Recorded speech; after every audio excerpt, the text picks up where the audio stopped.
Our guest is Tsipis. Hi, Sammy. Thanks for coming. Hey, Steve. Thanks for having me. Sorry we held you up a bit today. We just didn't manage to get him here on time. But hey, things happen. Listen, but I know you're now a regular on the video channel Paracristic. I'm really glad you've made new friends, and that you have a good channel. God willing, may it flourish. Yeah. So, listen, I really don't understand what actually happened in this 12-day war. Who won, who lost, who got involved where. You know, honestly, it all seemed like some kind of deal, like a real backroom deal, especially with America. I mean, they just hit the American base, then called and said, move the plane, clear everything out, 3 missiles are coming. Something like that happened. You know, they closed the airspace, the missiles were old, not exactly new, just so there wouldn't be any confusion. So, tell me your version of this whole event, starting from the first day when Israel struck Iran. Well, you're absolutely right here. It was a total backroom deal from day one. First of all, let's start with the fact that someone warned Iran. Iran knew that Israel was going to strike. What Iran didn't know was that Israeli special forces and Mossad intelligence would eliminate Iranian generals. That they didn't know. And that operation was carried out brilliantly. But someone did warn Iran that a strike was coming. It was precisely for this reason that the Iranian side was able to evacuate and move the enriched uranium to another location, where, apparently, it was not damaged. So, the bunker that the Israeli side was trying to destroy, I think it survived. And now Iran has announced that they are accelerating, in fact, speeding up their nuclear program. I assume, this is my bold prediction, that by the end of this year, Iran will finally conduct its first test of a nuclear warhead, and then the balance of power in the Middle East will be changed forever. The second element of the deal was, as you said, to make sure Iran didn't lose face. They were even given the coordinates of a specific land sector where they should launch the missiles, so that no one would get hurt and they wouldn't lose face. And this was a complete arrangement. Qatar, Israel, Iran, and the US are all involved in this deal. It was really a performance. But there is a rather serious meaning behind this performance. So, someone was interested in making sure Iran saved face. The Israeli side was interested in Iran losing face completely and being totally discredited. I assume that the US, represented by Donald Trump, wanted Iran to save face, since Donald Trump had plans to continue negotiations with Iran. So, this really was all an arrangement. The third element of the deal. Russia not only didn't help Iran, it didn't even lift a finger. And Iran sent its own delegation there. The Iranian delegation was desperately trying to explain to Putin that, basically, it's an emergency, we're being killed, Israel has been launching missile strikes on us for 6 days now. To this, Putin just nodded his head, stayed silent, and smiled modestly. It became clear that Putin never intended to help save Iran, because Iran, or rather, Moscow's betrayal of Iran, was part of a deal made 2 years ago when it was agreed that Russia would give up Bashar al-Assad and Syria. Iran was also part of this deal. In exchange for this, something we haven't seen yet, but most likely will in the near future, we'll see the price the US will pay Russia for betraying Iran. I suspect that this price is not the US refusing to participate in the NATO program, which was approved today, regarding the supply of new weapons and the approval of a new aid package for the Ukrainian side. Apparently, NATO is being left behind. Sorry, actually, it's the US that's leading NATO, leading the alliance to continue the war with Russia. I can even guess which leverage Donald Trump might use to put pressure on NATO. He has leverage over Turkey. Turkey is an integral member of the NATO bloc. I suspect that soon we'll hear that Turkey refuses to take part in this initiative or this adventure of prolonging the war with Russia. And if Turkey refuses to participate in this, with its troops, its weapons, and its financial contributions to the NATO budget, I think NATO will suffer defeat. So, this whole initiative, we see a direct clash of conflicts, a conflict of interests between Trump and NATO. And Vladimir Putin, he projected this, he showed calmness, and now it becomes clear why he is so calm. He knows that no matter what NATO package gets approved, that package, in principle, isn't worth much, except, unfortunately, for the lives of armed Ukrainian and Russian soldiers, the armed forces on both sides of the war. But NATO, in principle, is not capable of doing anything more. Moreover, I think that in the near future we will see a split in NATO, which could lead to its collapse. And this is exactly the price that the West will pay to Russia in retaliation for the fact that Russia didn't even lift a finger, literally or figuratively, to help Iran.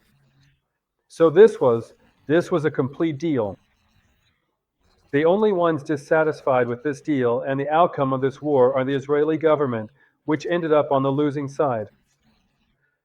And the winners in this war were the people of Israel, who proved to be resilient, who did not panic, and who, with a considerable amount of courage, withstood the missile strikes that Iran launched against Israel. And after all of this, the people of Israel still didn't turn on their leader. Although, probably, any other people would have gone, as they say, to the capital to try to reclaim their rights from the authorities, from the country's leadership that has dragged Israel for the second time in a year into a bloody slaughter. We have lost 29 people in Israel, and that's not even counting the losses we suffer daily in the war in the Gaza Strip. In other words, apart from eliminating the Iranian commissioners, Israel has gained nothing. The regime has remained in power. The nuclear program has not been rolled back. It hasn't been dismantled. Most likely, the nuclear program will be accelerated. The war in the Gaza Strip is not over. Hamas has not been defeated. Hezbollah has not been eliminated. And the Yemeni Houthis have not been eliminated either. That's why I think that we will see regime change or removal not in Iran, but in Israel. Okay. But what I really don't understand is if Netanyahu dragged Israel into this war, right, and achieved nothing. Well, yeah, they destroyed all those famous bunkers. They destroyed America. But does it turn out that even without those bunkers, they can still keep developing nuclear weapons? First of all, I wouldn't rule out that, besides Iran being warned, I would even put forward a bold, very bold hypothesis, Steve, that there was coordination between Iran and the US, and that Iran showed, and the US agreed, where these strikes would be carried out. Since the Iranian side claims that the nuclear infrastructure wasn't damaged at all, and that only old bunkers, which were no longer in use, were destroyed. But the US agreed to this arrangement because, for the US, these 12 days of war, or more precisely, the 2 days in which the US was involved, they achieved a much greater result, a colossal dividend. It was a demonstration of military power to the whole world. And in this case, the situation provided an opportunity, a chance, for Donald Trump. And Donald Trump skillfully used this situation for his own purposes and to boost the reputation of the US for many years to come. A display of military power on a scale that no one else possesses was demonstrated, and above all, it was a show of force that put China, North Korea, and the entire bloc of the global East in their place. In other words, today we can say that during those 2 days of bombings using the 2 stealth bombers, which no one else in the world has, only the US. I suppose that if we look further into the situation, or as Fursev eloquently says, look more broadly at the geopolitical landscape, then with this particular action, Donald Trump essentially avoided or was able to prevent a potential and devastating war between the nations of China and Taiwan. Now China won't meddle in Taiwan. They'll think twice about Taiwan because these bombers, which can stay in the air for 33 hours, are a unique machine that no one else has. By the way, each one cost a huge amount, $2 billion per plane. But now India, Pakistan, China, and Taiwan will all think twice about whether to go to war with each other. China in particular has really been put in its place for many years to come. I'll even get ahead of myself and say that this was exactly the reason for this show of force. This was the reason why the NATO Secretary General was so polite in his conversation with Trump today. He was practically fawning over him. Yes, because in the bloc, in NATO, they just saw how great the US military power is even without NATO. That is, the US needs NATO much more than NATO needs the US. And I wouldn't rule out that, in this context, regarding where NATO is leading the current situation in Eastern Europe, he approved the aid package for Ukraine. That is, he continues, he is ready to keep waging war with Russia for a long time. Trump doesn't want that. It's not part of his plans. I wouldn't rule out that Trump, just as he demonstrated his military strength in the Middle East to stop the war between Iran and Israel, might also show his military power in the skies over Eastern Europe, not against Russia, but against NATO, to stop the war between Ukraine and Russia. Okay, tell me, please, I don't quite understand. Where was Israel's missile defense when these kinds of flights happened, serious strikes on residential buildings?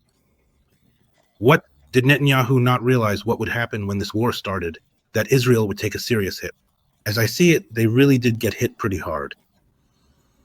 Well, first of all, as the chief of the general staff said in the first days, Israel's air defense is not a hermetically sealed system. Yes, some do get through. First of all, a lot of people mistakenly think that the Iron Dome system was operating there. The Iron Dome system is not designed to intercept ballistic missiles. The systems that were operating there were HETs, HETS 1, HETS 2, HETS 3, that's in Russian. In English, it's Arrow. And there's also a system called Magic Wand. The system is called. I'd go even further. I suspect that, for the first time, elements of nuclear weapons were also used in the air defense system, tests of which were conducted a month before the war in the United States, in Israel, and quite successfully. I suspect that laser weapons have already been put on combat duty by Israel's air defense forces. So it's quite possible that Israel used nuclear weapons, sorry again, a Freudian slip, I mean laser weapons in this conflict, but still, out of the large number of missiles, some of them did get through. Many warning systems didn't work. Many air defense systems didn't work. Well, it's too early right now to analyze and draw conclusions about why this happened.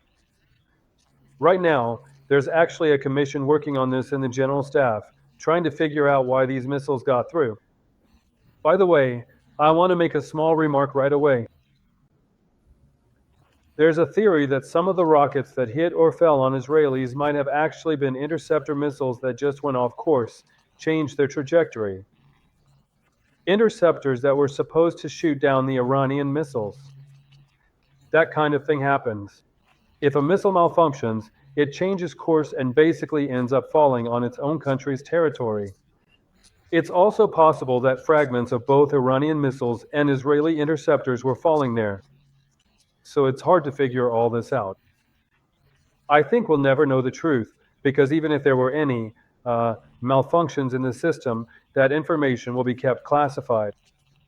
So unfortunately, we'll probably never know what caused the gaps in Israel's air defense system. Well, look, in this conflict that lasted 12 days, did Israel really show its strength to Iran, or was it all just so-so? Iran didn't really react much to all of this. Did Israel show that it's capable, that it can actually do something? I would put it this way. First of all, after about 6 days of Israeli Air Force attacks on Iran, we saw a headline in one of the newspapers saying that supposedly the Israeli Air Force did in 6 days what Russia couldn't do in 2 years. But you could also add that the US Air Force did in 2 days what the Israeli Air Force couldn't do in 6. In other words, with just a few bombing strikes, the US Air Force, using B-2 bombers, basically destroyed a number of bunkers and infrastructure that the Israeli Air Force had been bombing for 6 days without being able to take out. Of course, the types of weapons used here play a huge role. Israel doesn't have bombers like that. The best they got, the best we have, is the F-35 and the Israeli Air Force. So, no matter how much they've been upgraded, their capabilities are still limited. The US, on the other hand, has these bombers that are basically like aircraft carriers or cruisers in the sky. And they really have proven their effectiveness. The only thing Israel has achieved, and we have to give them credit for this, it's a big plus for Israel, are two things. The first is the tremendous job done masterfully by Israeli special forces and intelligence sabotage units, who managed to neutralize dozens of targets inside Iran and eliminate several dozen high-ranking generals of the Islamic Revolutionary Guard Corps. That's the first thing. In other words, ground operations, sabotage work were carried out masterfully. And second, the Israeli Air Force basically managed to take control of the skies over such a large country, which occupies half of the Persian Gulf, that is, Iran. So, in fact, Israeli planes dominated the Iranian skies. But, by the way, it should be noted that Israeli planes used some local air bases in certain countries whose names remain classified, which allowed Israeli aircraft to be stationed there, because without this, it would have been impossible. Israeli planes weren't flying back and forth every day and returning to their home base. They were stationed somewhere in the region. So, these two things really do show that, from a tactical point of view, Israel has achieved a lot. But from a political and strategic perspective, there are no achievements at all. How far back do you think this has set Iran, specifically in terms of its defense, for many years? You know, for several days in a row now, people have been constantly pestering or bothering Donald Trump with these questions. They keep asking him to say how far Iran's program has been set back and what was destroyed or eliminated. And he keeps responding, brushing off the questions. He's already tired of them. He says, yesterday, he said that Iran was set back by several months. Today, he said Iran was set back by several years. I'm sure that soon he'll say that Iran will never be able to restore its nuclear infrastructure again. But why does he answer like that? And why does he so easily brush off these questions? It's because he's already said that he continues negotiations with Iran. In other words, his main goal is not to attack or strike Iran, but to negotiate with Iran. Many people still can't grasp or understand that Trump will negotiate for a settlement, not for war, and won't be fueling a war in the Middle East. And he will negotiate.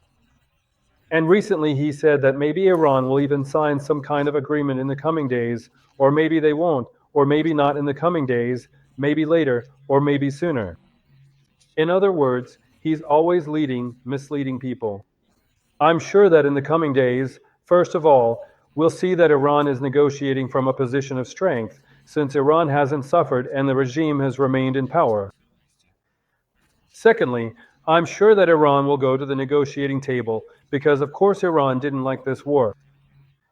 They didn't like that the Israeli Air Force controlled the skies over Iran, at least as far as we know from open sources. And, basically, the Iranian Air Force couldn't do anything to counter the Israeli Air Force. Despite there being dogfights in the sky between the planes, Iran has outdated modifications of Soviet aircraft or aircraft from the Soviet era, so they just don't compare. But Israel also can't participate in negotiations from a position of strength, since a vulnerability was discovered and their air defense system wasn't 100% effective. Iranian missiles hit with direct strikes in the center of Israel, and there have been quite a few casualties. So here, basically, things ended up even between us and Iran, and from Iran's perspective, that's a victory. But from Israel's perspective, it's a defeat. And Donald Trump is making it clear to everyone that he doesn't intend to start a war in the Middle East. Now, there's also another scenario that could happen. Benjamin Netanyahu might make a rash move, as he often does, and launch another attack on Iran. But in that case, Trump will no longer take part in it. And in my opinion, that would really be a move completely devoid of any sense. Because Donald Trump made it clear to Netanyahu, or to put it more bluntly, he put Netanyahu in his place. He said, he showed him that, First of all, Israel is basically incapable of much in this region without the United States, without American weaponry and military power. Secondly, he essentially showed or made it clear to Netanyahu that from now on, Netanyahu will have to act under the conditions dictated by Donald Trump.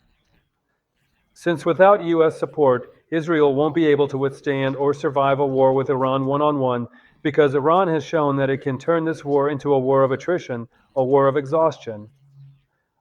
And to constantly live in bomb shelters and run from rockets. Or like what we did, we just moved our beds and slept in the bomb shelter so we wouldn't have to keep running back and forth all the time. So basically, for 12 days, Israeli society, lived in bomb shelters. And that's not even counting the houses that have bomb shelters on the first floor. Those are really old residential buildings. And there, people had to keep running back and forth.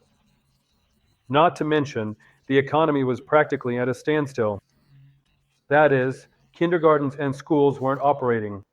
And all of this really took a heavy toll, both morally and economically, on the spirit and overall well-being of the people of Israel, who basically, let's put it this way, I've lived in Israel for over 30 years. We've had periods of serious shelling and constant sirens.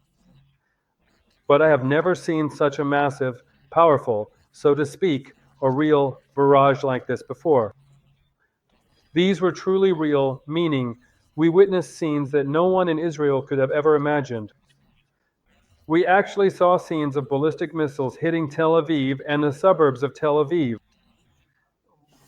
Enormous destruction, houses simply torn to shreds. It was like surrealism. And basically, nothing like this has ever been experienced in Israel in modern history.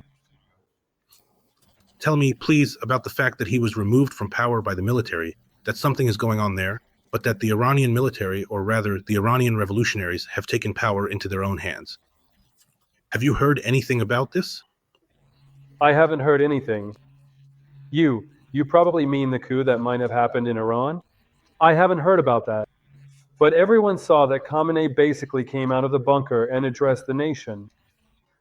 But what I have heard and seen is that, by the way, it should be said that after the 1979 revolution, a huge number of refugees fled from Iran, Iranians who did not want to live under the oppression of religious fanatics and the religious regime. And today, there are Iranian diasporas and Iranian communities all over the world. And I saw a speech by a former Iranian pilot who was the leader of something like a committee of the Iranian armed forces in exile. That is, officers of the Iranian armed forces who are, so to speak, broadcasting from abroad. He appeared in his military uniform and called on the Iranian armed forces to sabotage the Iranian regime and seize power.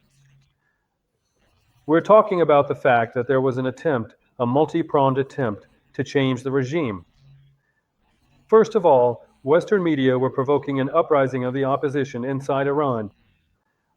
They were encouraging the parliamentary opposition in Iran to sabotage the government. They encouraged the diaspora and communities living abroad to urge their compatriots in Iran to rise up against the regime. And, naturally, the military and former Iranian military who spoke out on social media, calling for a coup. None of this worked. What has happened in Iran now is a backlash. First of all, purges are now taking place there. Apparently, a large network of operatives inside Iran who are cooperating with Israeli intelligence has been uncovered. Many have already been executed, and harsh crackdowns are currently underway. The Iranian opposition has also suffered a defeat. And this attack on Iran, the assault on Iran, basically consolidated, on the one hand, Iranian society around its regime, and on the other hand, accelerated its nuclear program.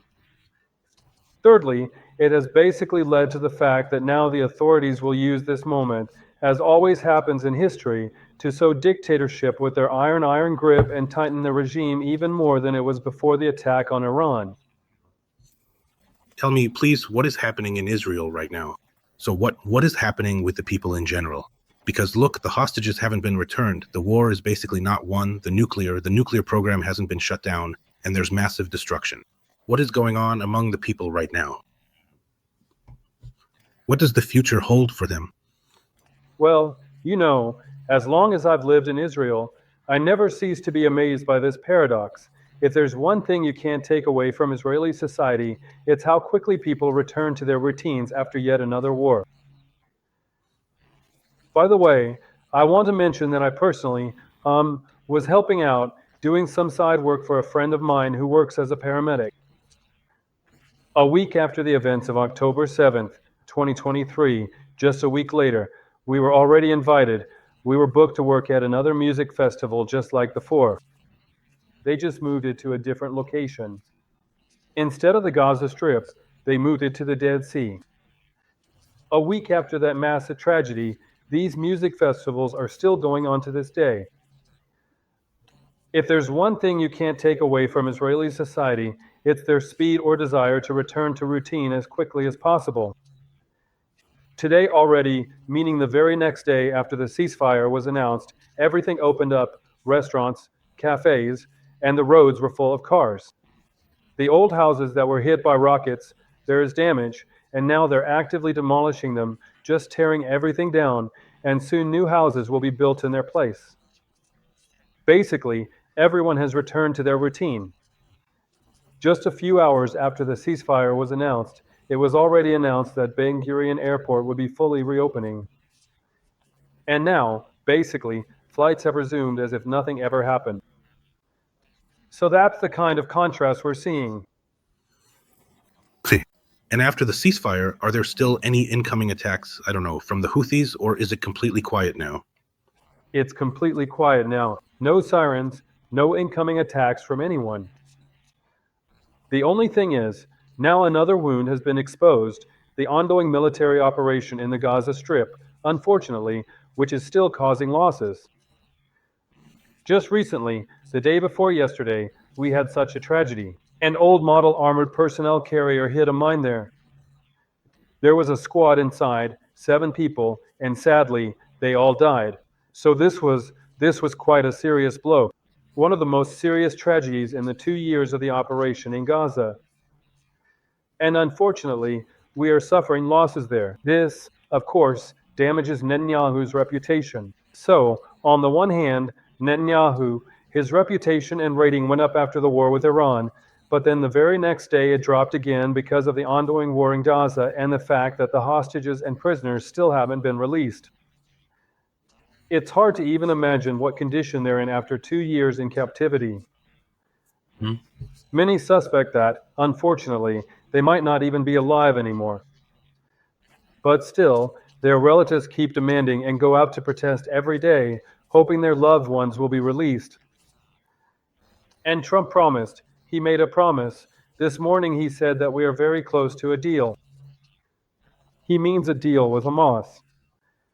So basically, Donald Trump still hasn't lost his reputation as a peacemaker. He really does bring situations to a resolution. I believe that the war in the Gaza Strip won't be an exception. He'll bring about a resolution there too, as well as in the war between Russia and Ukraine. That is, unless the opposing elite interferes and starts new wars somewhere else. I see. Okay, great, Samuel. Thank you very much. Interesting information. Let's see what happens next. I hope that peace and quiet will come. For some reason, I feel that if Iran develops nuclear weapons, things might go in the wrong direction. We'll see what happens. I'll say, I'd like to tell you in conclusion that, according to the theory of nuclear deterrence, and maybe this is my utopian hypothesis, but I'll voice it anyway, it has the right to exist until it's disproven that it is precisely Iran's acquisition of nuclear weapons that could finally bring peace to the Middle East, since both opponents, having nuclear weapons and the ability for mutual total destruction, would not attack each other. Okay, let's see. Thank you very much and see you next time. All the best, Steve, until we meet again.